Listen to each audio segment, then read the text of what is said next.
যে কোনো চরিত্রেই সাবলীল অভিনয় করেন বলিউড অভিনেতা রণবীর কাপুর। তবে অভিনয়ের পাশাপাশি তার চেহারার উপর দুর্বলতা রয়েছে অনুরাগীদের, কিন্তু এবার সেই চেহারা নিয়েই উদ্বেগের মাঝে আছেন তার অনুরাগীরা।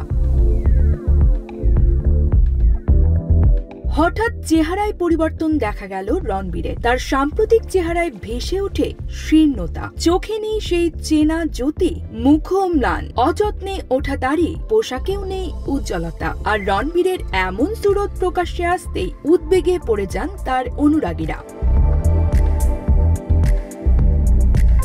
সম্প্রতি ফ্রান্সে গিয়েছিলেন রণবীর, সেখানেই অভিনেতার সঙ্গে ছবি তোলেন তার এক ভক্ত। সেই ছবি সামাজিক মাধ্যমে ছড়িয়ে পড়তেই রণবীরের অনুরাগীদের প্রশ্ন, রণবীরের কি হয়েছে, তিনি কি অসুস্থ?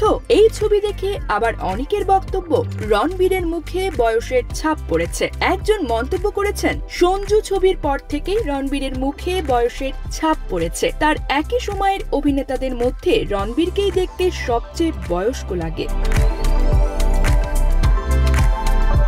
আর একজন মন্তব্য করেন, শাহিদ কাপুর মদ্যপান ও ধূমপান করেন না, তাই তাকে রণবীরের থেকে দেখতে অনেকটাই অল্প বয়স্ক লাগে। রণবীরের আর এক অনুরাগী হতাশার সঙ্গে লিখেছেন, ওর মুখ থেকে সেই লাবণ্যটাই চলে গেছে, কেন ওকে এত বয়স্ক ও অসুস্থ দেখতে লাগছে। তবে অনেকের অনুমান, নতুন কোনো চরিত্রের জন্য নিজের ওজন কমিয়েছেন রণবীর।